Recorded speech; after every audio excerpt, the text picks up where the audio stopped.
Moustapha Nayel est né à Rufisque au Sénégal. Sa carrière a débuté à l'édition 2013 de Sen Petit Gallé. Ci édition 2013 yi ak All Star 2016 yi yegg na ba final. Il fait partie des All Stars et a participé à tous les singles et albums du groupe. ñu ràññee ko lool ci mën woyam ak polyvalence am. loolu moo waral participation ci festival Ifé Léché ca Thaïlande en 2016. Il poursuit actuellement ses études supérieures en multimédia et numérique. Il a été élu citoyen de l'année de sa ville natale Rufisque en 2013 et en 2016. Moustapha day woy ci wolof ci français ak ci anglais. Ndiaga Mbaye, Youssou Ndour, Momo Dieng ñoo nekk ay idolam ak source d'inspiration. Voici l'histoire de son premier single.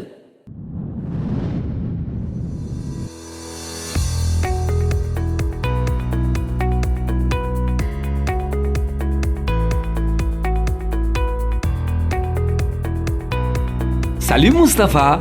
Salut. Bienvenue à Prince Art. Merci beaucoup. fii la sa carrière solo tàmbalee. jërëjëf.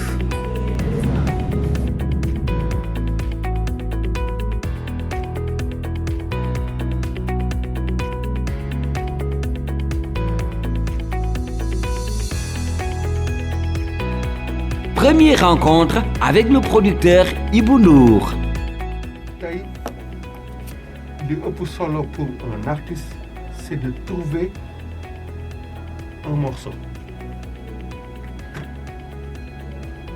moom pour nga trouver ko il faut nga am idée texte bi il faut nga am composition ba pare composition c'est les mélodies boo amee composition ba pare am idée texte bi après pour la musique il y a le réalisateur ak option bi nga bëgg moo dem donc quand on t'envoie quelque chose pour nga déglu ko ne juge pas très bien parce que yéen da ngay ñëw rek nekk ci biir benn affaire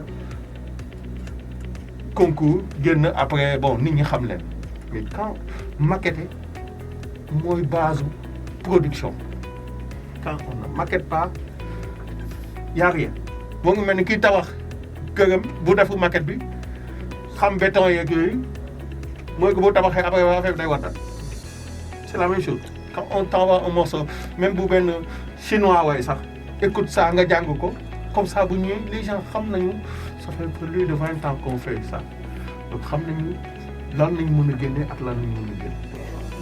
D'accord, merci beaucoup. Moustapha, très enthousiaste, quitte Prince Art pour retrouver ses racines. Rufisque, ville natale de Moustapha.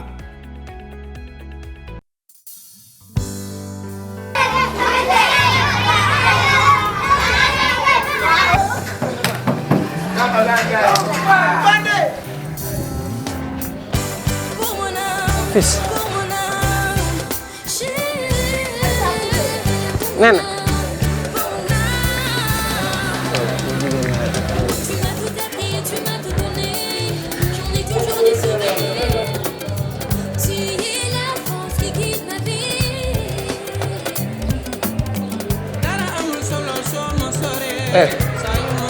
Salaamaaleykum. Mère. Asu. Saa ngi jàmm. maa ngi fi rek. salaamaaleykum papa. saa maa ngi fi. mais bu ñëw. nu ma naan de. aya. saa ngi jàmm. saa maa ngi sant bu baax. waaw sama papa moo ngi nii. moom daanaka moo fi taxawal sama papa. depuis ba sama papa génne àdduna ba tey moom lañ gis. moo fi taxawal sama papa. waaw moo ngi nii ñu koy Ibrahima ne papa nuyu na la bu baax. kii sama bàjjen la sama mag la sama chéri la moom maa koy gérer kii tamit sama mag la sama bàjjen la moom it ñoom ñaar ñëpp samay chéri la maa leen di gérer waaw kooku sama yaay la sama yaay gi léegi ndax biraan ba tokkoo di sànjee ma maamu Thiam baatal ku ma xoolee lay tegee yow suñu la am woon ma ñaaw jóg jërëjëf auzu billahi mina sheytaani rajim bismillahi rahmaani rahim ginnaaw bi ñu sant yàlla julli si yonent bi ñu ngi sant ñi fi teew ñëpp man ma papa yi Moustapha ñoo bokk ndey ak baay. ne man la soxna ma jigéen Diop yaay Moustapha mi toog. man la Aminata Ndeer bokk ak papaam ndey ak baay. li ma xam si moom lépp mu nekk xale mooy fu mu nekk foog ñëpp dañuy ñëw si moom loolu lépp mu nekk xale la yàllaa ko defoon si moom. mu nekk xale bu yaru papaam jël ko tudde ko ki gën ci mbindeef yi muy Seydina Mouhamed. muy xale nag xale rek la nag baax lool yéwén lool tabe baax na lool yéwén na lool am na yar lool bëgg nañu bëgg na ay mbokkam yëpp ak suñuy doom. Moustapha mi barke Seydina Mouhamed lu mu am si lu baax na séntu kaweel yow tam ëllëg xale bu baax la. am na benn jour dama ko jox fayu école am mu dem ñëw ni ma yaay fay gi daa manqué 5000 man ka ma ñel noo def 5000 bi mu ne ma yaay benn mère bu jaay gerte si buntu école bi sama xarit la toujours daf may joxe gerte léegi nag dama génn dama ñëw tey mu ne ma Moustapha ah sa yaay de tey ji moom dafa jaaxle ndax kër ga bàyyi ma fa sax ndékki bàyyi ma fa dara tey dama banque dama bëgg a jaay nii gaaw lu ma jaay rek daw jëngal xale yi ndékki mu ne ko waaw ma ñëw yaay dugg si biir génne 5000 si fay gi jox ko ni ko demal defar xale yu ndékki ومن شر النفاثات في العقد ومن حاسد إذا حسد بسم الله الرحمن الرحيم أعوذ برب الناس من كل ناس لا الناس من شر الوسواس الخناس الذي يوسوس في صدور الناس من الجنة والناس اللهم صل na yàlla nangu ñaan yëpp. ambiance ak famille bi ak fans club bi.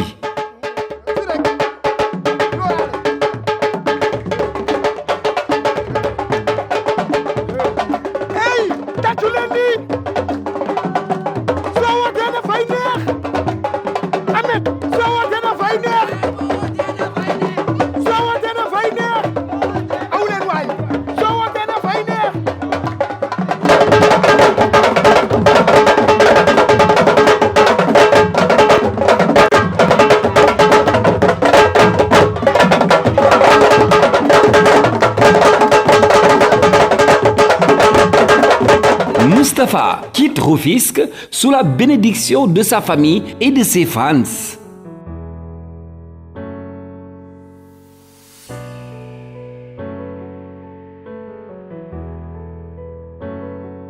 Si moom 17h30 ñu nekk fa.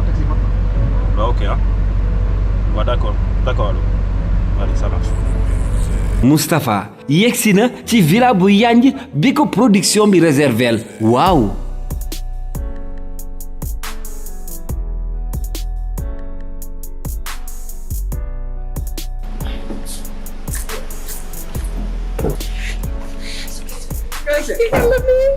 mais nam naa ci la nekk ak sourire bi la waaw naa ci tamit xam nga dafa ko bàyyi moom mara bés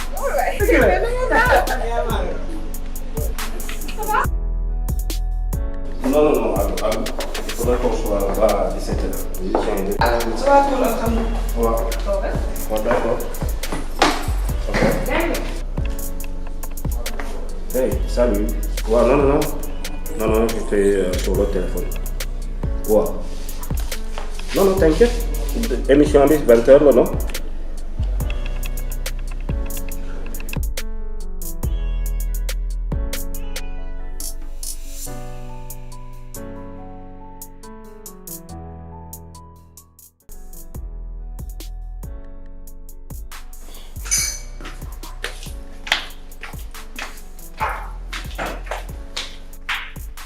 mais grande sœur.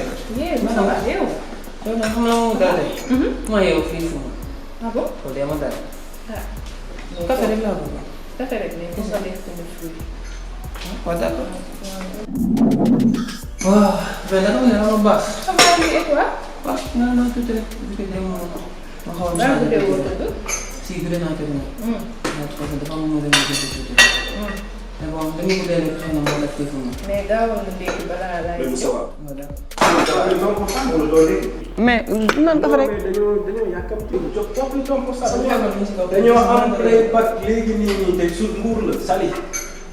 le gars déjà inauguration benn kii la ñu la ñuy xaar pour démarrer le programme tu vois. léegi da nga war a yéeg léegi nga changé wu léegi nii amuloo sax temps pour lii. si yoon bi on va chercher un truc pour que nga lekk mais amul temps bi allez yéegal nga solo léegi. Sous la pression de la production, Moustapha quitte la villa pour la séance de maquette du nouveau single avec le producteur Yvan Ndour et Bakhaw Dioum, le parolier.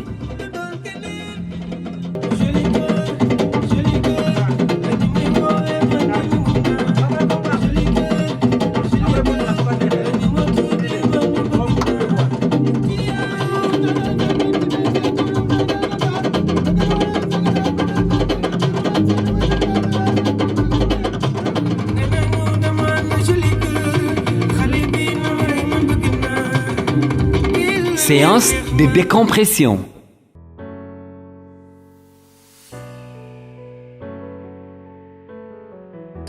Salut, c'est Moustapha. maa ngi bëggee ñëpp di siyaar ñëpp képp kuy bëggee Moustapha foo mënti nekk. dafa am sama benn sœur bu ñuy wax Marème moo gis compétition bi mu neex ko mu ne ma mais Mouhamed pourquoi pas mën a bokk si compétition bi parce que ñoom suñu kër Mouhamed lan may wax non pourquoi pas mën a bokk si compétition parce que ñi way nii mën nañ trop mais yow mën nga de dama wane sa talent après. waaw maanaam seen petit gars dañoo jàngal lu bari parce que amaana que bi ñu fay dugg ay xale la xamuñu woon dara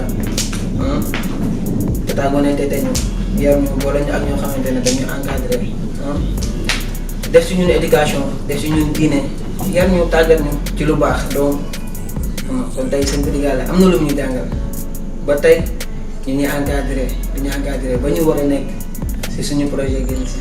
sama yaay nag muy woon au début. sama papa moom macha allah moom dafa bëgg aar parce que xam nga doomu géwél la au début sama yaay bëggul woon sama sœur bi mu demee di wax ak sama yaay ne ko non ñun suñu famille xam nga loolu tagg yonent bi la nga xam déedéet parce que dagg yi dugg si musique milieu showbiz dafa xaw a dangereux dafa yéeme te moom xale la au fur et à mesure muy wax ak moom wax ak sama papa moom lañ koy ndeysaan waaw di waxtaan ak moom di waxtaan ba sama yaay nangu jikko loolu moo tax ma ñëw seen petit gàlle di ko big up lu bëri sama yaay maa koy char bu bëri bëri.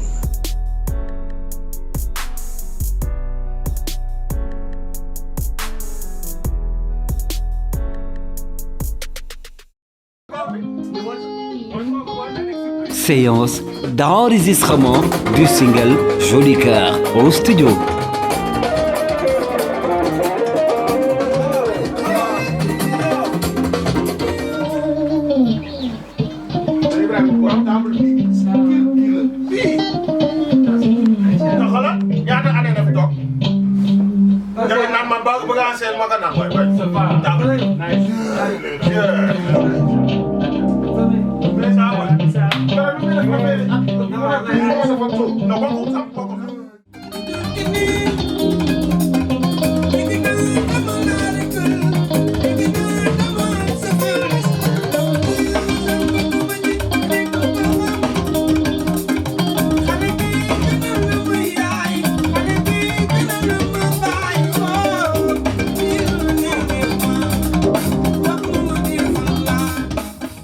xale bi gënal na ma bàyyi wow teel neex ma joli cœur la ñu may woowee man de nangu naa joli cœur la ñu ma tuddee man mi bëgg naa bu ñuy wax ci yow nan ma bëggul nobul alal lay gis ci yow amuma man yoruma xale bi ni ma bëggee dëgg la. Essaye de gagner plus d'émotion. D'accord. C'est ça qui, c'est ça. D'accord. Plus d'émotion. dama saf kooku ko màcc rek moo ko xam. tey dama saf kooku màcc rek moom moo ko xam. pour mu bañ a am arrêt quoi fait. tey dama saf kooku màcc rek ko xam. xale bi gënal na ma yaay. xale bi gënal na ma baay waaw. Bonjour, daa mel ni studio yombul de. Mbaye mais àddina dara yombul. studio moom ku ne xam na ne dafa metti ñëw taxaw way baaxul nga recommencé waat sa baat bi xaw a sedd tuuti di grincer nga dem naan lu tàng ñëwaat naan ndox ñëw taxaw dara yomb la metti na de.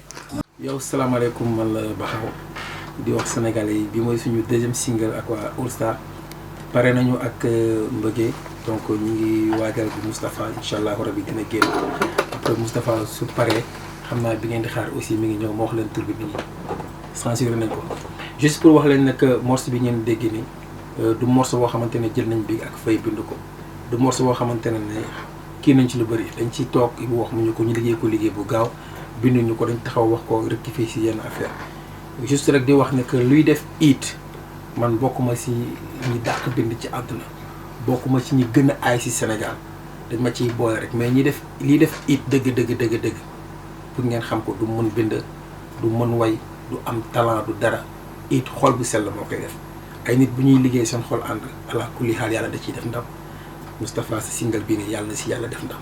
Ambiance Studio.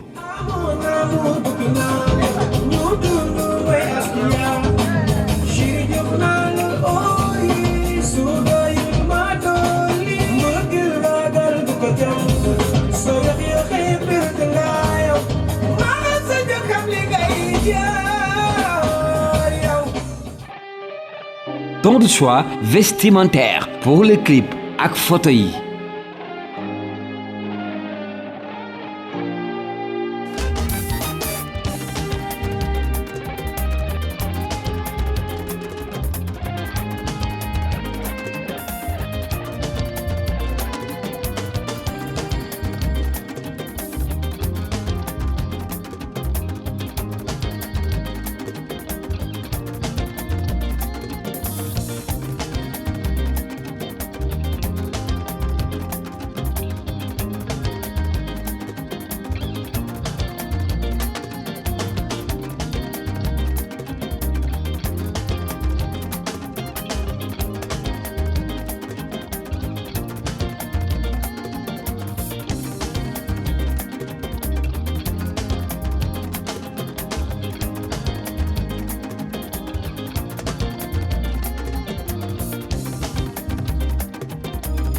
Soin chez King of Nay.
Peau neuve chez Espace Boutir.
waaw vraiment kontaan nañu parce que yaram yi oyof na kanam yi bees na lépp leer na macha allah nice.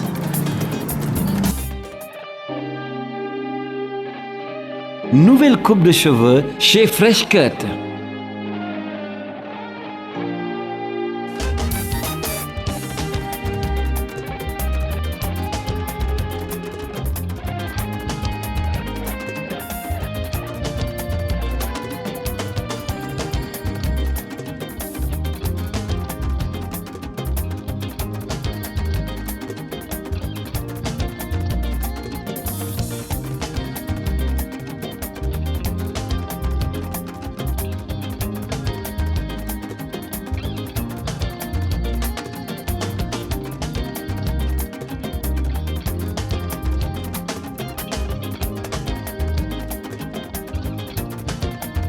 waaw gis ngeen gars yi bopp bi leer na kanam bi leer na lépp rafet waaw Fresh Cut ñoo fi jaar kontaan nañ lu bëri bëri et merci beaucoup gars yi.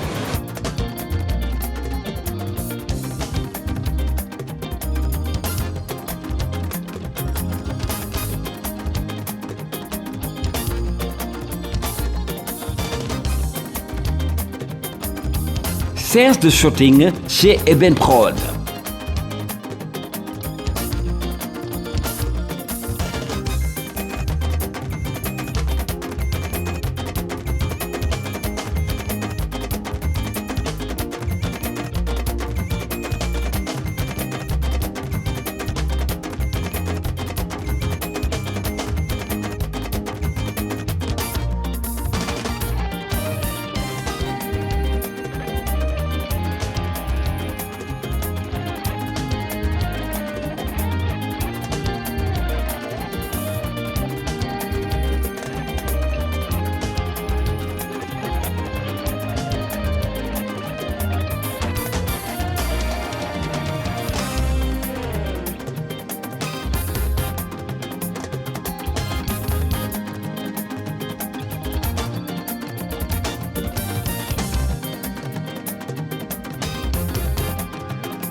Échange avec le réalisateur Awanji. Moi, je pense qu'on doit faire un clip plus dans les salles pour que ça soit totalement différent de ce qu'on voit tout le temps sur le truc là. On peut relater l'histoire et tout. Moi, je pense qu'il faut le faire à l'intérieur avec des nice décors. Et avec des danseurs. C'est ce que je pense. Pour être différent. Des décors préinstallés. Tout ce qu'on a à faire en fait, c'est juste utiliser un point, un autre en fait, en fonction de ce dont on a besoin. On peut créer une histoire en étant sur place avec des décors. C'est ça, c'est ça. Je pense que comme le morceau s'appelle Joli Cœur, c'est une personne qui aime sa femme. Je pense que se concentrer juste plus sur la fille et pour sa femme. Parce que chanson, oui, ça parle de la fille et pas d'autre chose. C'est bien aussi de les avoir à deux dans un décor extérieur. Pour moi, il faut qu'il aille acheter des trucs qu'on peut trouver une bijouterie. C'est ça, des trucs comme ça. Parce que l'origine du truc, ça parle de la dame là qui est sur qui a beaucoup d'or là. Et tu vois, son mari, moi je me suis dit, mais après son mari il lève tellement que vraiment, et le truc vient de lui. C'est ça, c'est quoi? C'est des ventes? Les décos, maintenant après ça dépend de ce qu'on veut faire. Soit si on veut qu'il soit dans un salon, il faut trouver un endroit où on peut par exemple mettre des fauteuils, des accessoires, des machins. Si on veut qu'il soit dans une cuisine, voilà. C'est ça, Si on veut comment qu'il soit on peut dans une mettre cuisine, il faudrait qu'on prenne un truc machin. Si on veut qu'il soit dans un salon, une cuisine ou une chambre, ça dépend en fait. Maintenant après tout peut se faire en un seul lieu. Mais moi je pense plutôt à des fonds. Plus. Mais maintenant après en termes de fonds, idéalement il ne faudrait pas que les fonds soient juste vides et clean en fait. C'est du genre. Par exemple pendant que la musique passait, moi je voyais bien par exemple la fille en train de bouger sur des inserts comme ça, ça me venait à la tête des idées. Des sortes de voilages qui sont qui sont soufflés par un grand ventilateur, donc c'est comme si c'était une tempête avec ses cheveux, voilà, et elle est juste en train de marcher là autour, c'est ça. pendant que lui par exemple il est là à l'engeance de l'admirer, des trucs comme ça. C'est ça, c'est exactement un coup de cœur. C'est exactement, je pense que c'est ce qu'il faut faire là, se concentrer sur ce genre de trucs là. Séance de répétition de la chorégraphie avec les danseurs.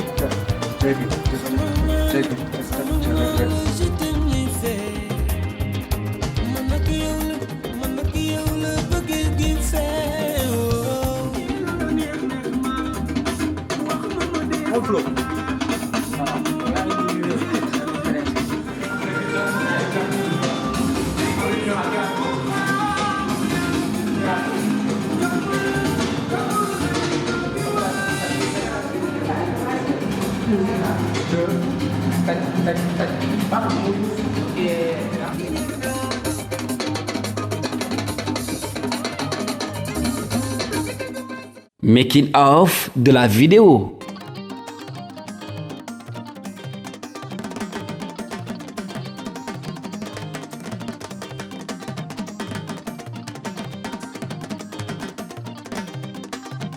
Il faut qu'on sente une complicité.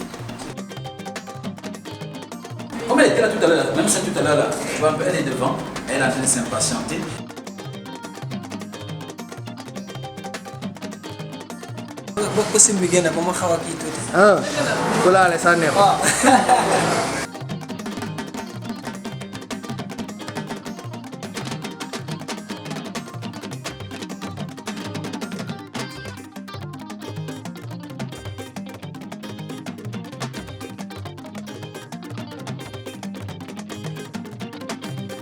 De la voiture de Joli Cœur qui vient remettre la clé de la voiture à sa fiancée, on va dire.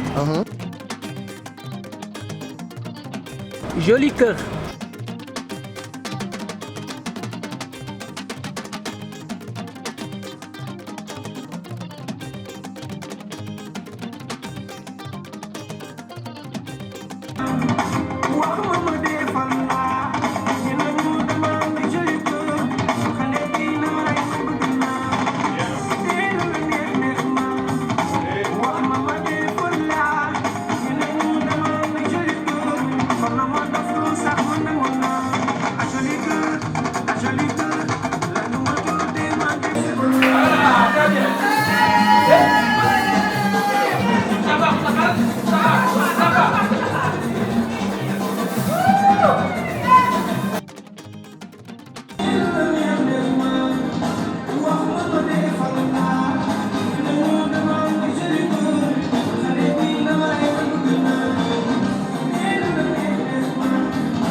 Tu peux te mettre, tu vois, je me suis là, je suis faisant de ce genre quoi.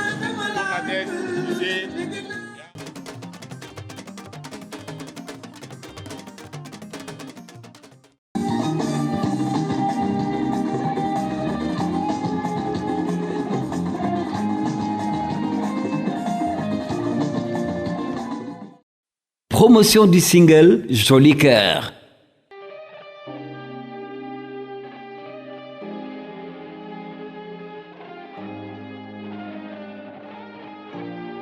Tour des médias.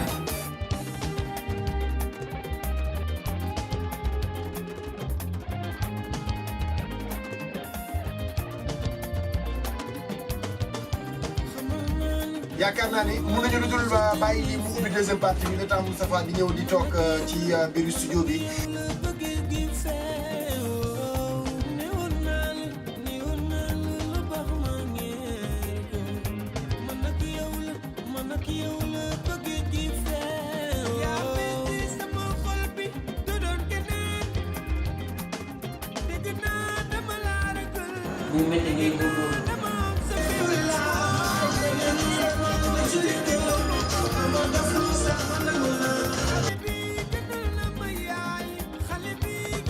waaw ñu ngi liggéey bu baax ci projet yi pour après single yi xam nga yeneen ak yeneen ñoo ngi ñëw d'abord instant bi ñu ngi lancé promo single bi ak clip bi incha allah bientôt bu loolu jaalee rek après ñu ngi enchaîné ak yeneen yu garaaw incha allah.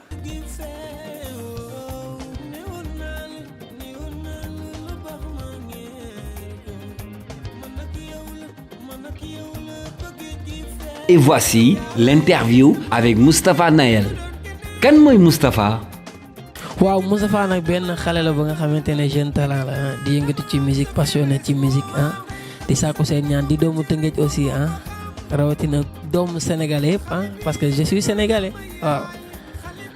lan nga ñu mën a wax ci Moustapha ak Sen Petit Gallé. waaw loolu dama ciy sawar a tontu parce que ñun boo xoolee Sénégal bu ñu xamee c'est grâce à Prince Art grâce à Sen Petit Gallé parce que tey olof dafay wax ne maanaam feccum li ci neexee nday jaatee ca mbaggee te tey bu ñu ñëpp xamee c'est grâce à Sen Petit Gallé grâce à Prince Art parce que nag boo xoolee dugg fa yombul parce que dañ lay laaj moyen laaj la maanaam boo nekkul di jàng doo fa nekk et que alhamdulilah nag ba bi ñu fay dugg yàlla def mu metti woon trop ku ne bëgg a dugg Dakar banlieue ku ne bëgg a ñëw mais nag du suñu mën-mën moo tax ñu sélectionné ñu xëy na tamit suñu borom moo dogaleen que ni dinañ bokk ci compétition bi bañ sélectionné ñu bi may def présélection bi je me rappelle maa ngi bokkoon ak benn gel bu ñuy wax uli ku mën a woy tamit macha allah uli ñu ma choisir par vote parce que maa ko ëppale woon ay vote mais nag mu nekkoon lu metti parce que ku nekk doon ñëw bëgg a bokk présélection yi metti nag.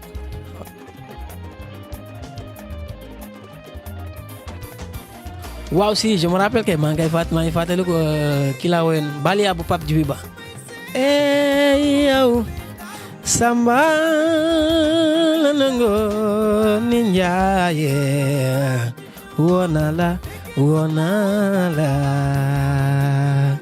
rafetlu na gi nay waree doo gëne àndandoo ñu bokk dimbalante njigam bul di tongo gëne àndandoo ñu bokk dimbalante njigam maak Sidibé gën leen seeni gën.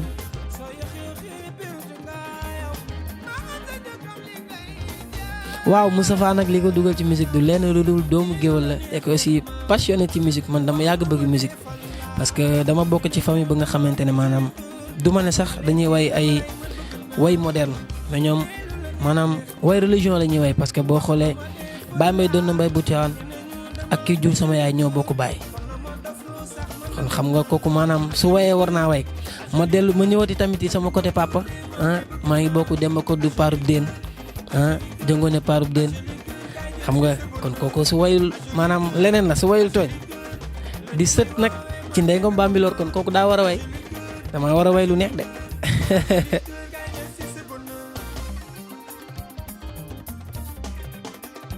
waaw mais da ngay am contentement da ngay am pression parce que single du lu ndaw yaa ngi xalaat su ma génnee single ndax nit ñi dañ ko bëgg su ma génnee single lii ak lii ak lii su ma génnee single lii ak lii ak lii mais nag grâce à tonton Ibou ak Tata Ngoné ak équipe Prince Art yëpp maanaam ñu jàppale ñu forger ñu ci maanaam def ñu ay professionnel maanaam ba tax ñun bu ñu ñëwee liggéey bi même bu fekkoon da doon metti à 100% sax wàññeeku na ba 70% ou 60% parce que dañu doon motiver.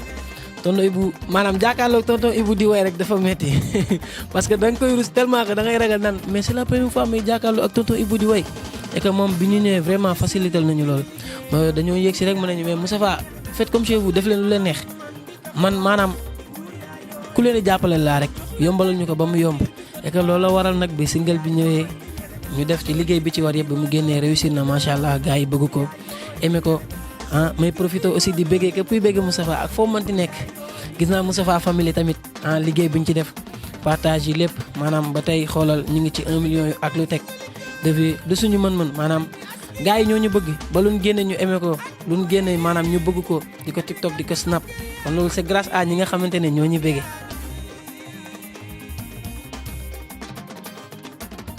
nit boo def dara te amoo ci maanaam amoo ci gëm-gëm gëmoo ko yow gëmoo sa bopp teel ko bàyyi man dama jàpp ne man ay disque d'or ak ay Dame Euse maanaam yooyu yëpp dama ko war a am maanaam man tonton Youssou mooy sama référence mooy sama idole et que ñaan naa yàlla fi mu toll maanaam ma dem ba raw ko incha allah te loolu noonu yëpp mi ngi wekku ci ngëm-ngëm ak gëm sa bopp maanaam ak nangoo liggéey ñafe bëgg gëstu doon benn taalibe maanaam tey nit di nga mën dara yëkkati sa bopp maanaam sunu borom njoy la nga mën dara wàcce sa bopp tarbiyu ko sunu borom yëkkati la maanaam nit maanaam loo mënti bëgg ak lu mu mënti mel tarbiyu ko parce que loo doonul taalibeem doo doon sëriñam.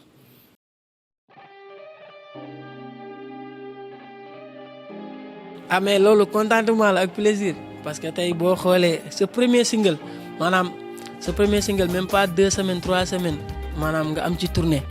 dem nekk di tourner et que foo ñëw jouer rek gis xale yi bëgg son bi gars yi bëgg ko di ko àndandoo ak yow maanaam amour boobu ñu lay jox rek day tax yow da ngay à chaque fois doo bëgg lâcher quoi da ngay bëgg indi lu gën a neex et que maanaam incha allah dinañ fexe ba à chaque fois lu ñu indi day gën a neex li fi woon incha allah.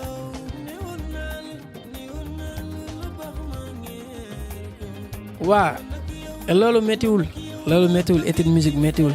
parce que boo xoolee ñun depuis ñu nekk seen Petit Gallé Tata Ngoné loolu la ñuy ñaaxee loolu la ñuy wax nit loo mënti nekk mën nga ci boole sa jàng te du ko yàq volonté la rek mais alhamdulilah ba maanaam ñu ngi ko doon boole en même temps ak di way di jàngi bu heure way jotee ñu dem way bu heure jàng jotee ñu dem jàng ba macha allah presque ñu ci bëri ñun ñëpp presque ñu ngi étude supérieure man maa ngi première année étude supérieure en formation multimédia et numérique xam nga mais nag nit loo nekk rek.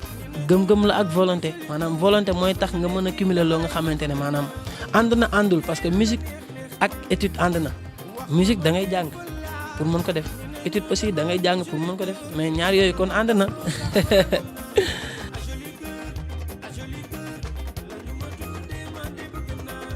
waaw mais sama fans yi maanaam man dama leen bëgg parce que tey ki nga xamante ne daf laa bëgg te yàlla tax te defaloo ko dara juste daf lay gis ci télé bi di la bëggee kooku amoo fayam.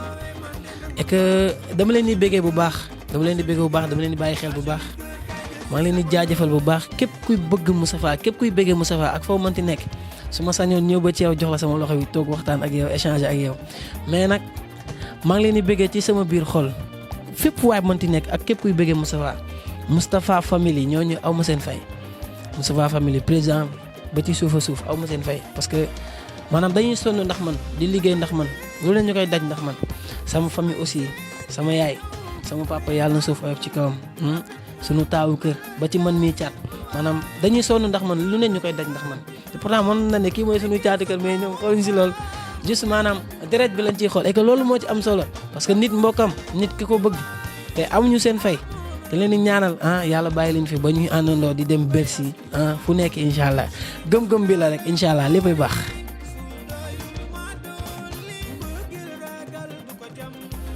waaw sama mot de la fin mooy di leen jaajëfal di jaajëfal Prince Art di jaajëfal képp kuy bëggee Moustapha di jaajëfal sama yaay di ñaanal sama papa yàlla na suuf oyof ci kawam sama mag yi sama xarit yi ñëpp képp kuy bëggee Moustapha famille ak fépp fu waay mën a nekk sama yaay mère femme aussi ndax moom laa nekkal soir ma koy jaajëfal bu baax a baax parce que tey nag bu Moustapha demee ba am benn éducation bi c'est grâce à moom parce que këram laa nekk di fa jàngi di jàngee Dakar nekk këram muy sama mag yaay moom aussi ma koy nuyu de passage ak sama mag yi nekk foofu yëpp képp kuy bëggee Moustapha maa ngi lay bëggee di leen wax ni ngeen ñu xaar ci yu méttee day tàng aja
ma ma defal la ñu ne ñu demande joli cœur xale bi na ma rey man bëgg naa teelu la neex neex ma wax ma ma defal la ñu ne ñu demande joli cœur kon na ma def lu sax ma nangul naa a joli cœur la ñu ma tuddee man de bëgg naa a joli cœur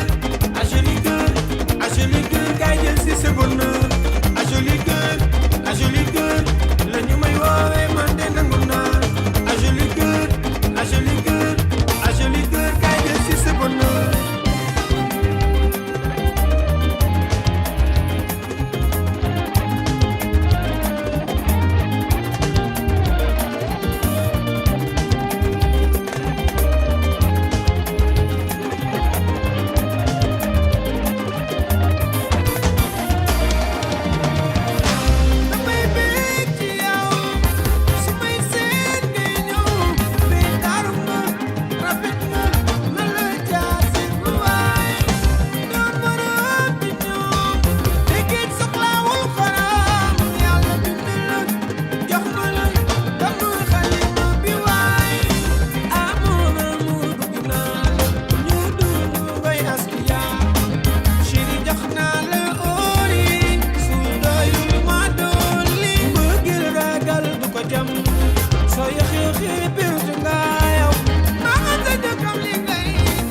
sa bonheur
Lo fekkee madul mu du ñanga nanga lo fekkee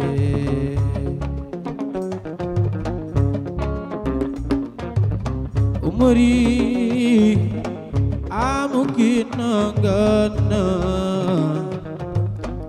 lo fekke manu amudu nyanga ngana lo fekke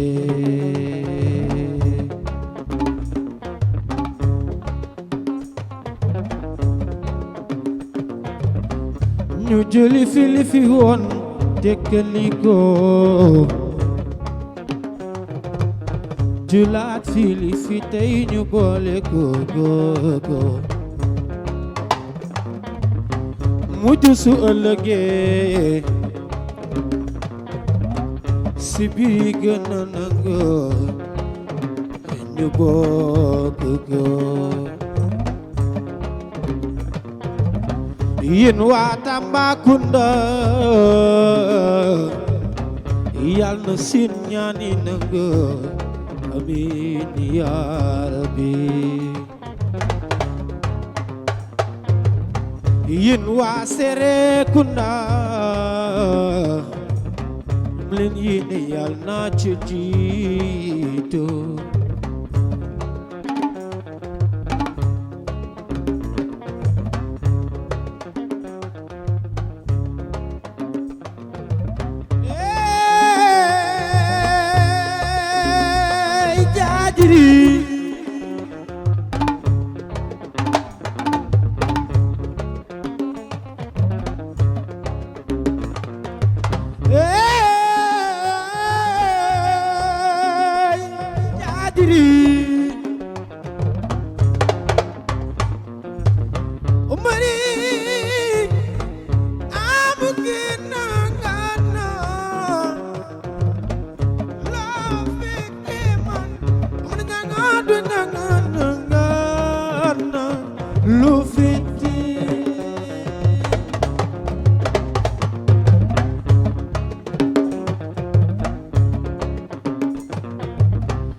Allah kasira kidmana tumbi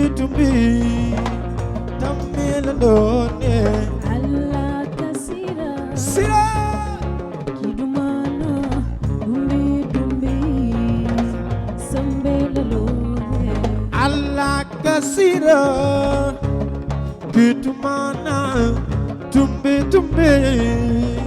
sambela done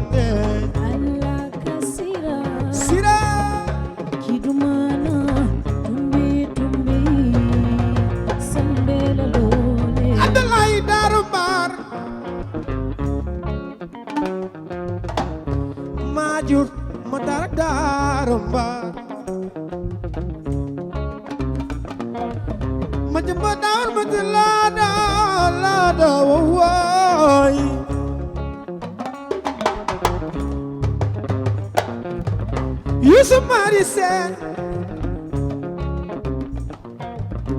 Siri sama, Amari sini sama, ajar tu ndey soxna sa yaay, ili mandu sa baay, kula legi de, nan la mandi rey la gëndu de.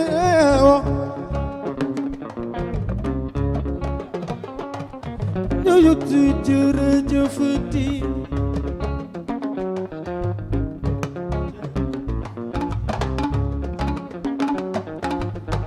yu jërëjëfati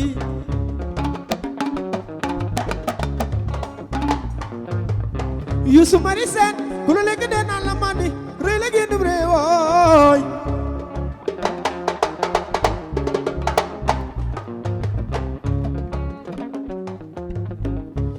jërëjëfati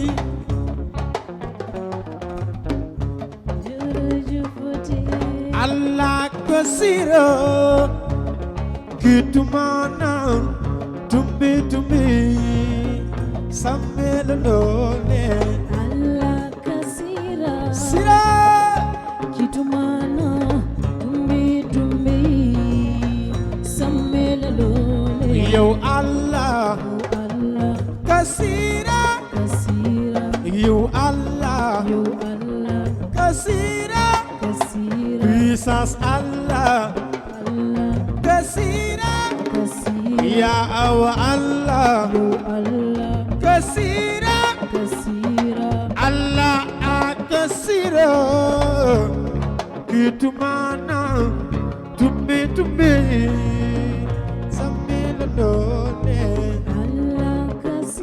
sira kitumana tumbi tumbi samela lone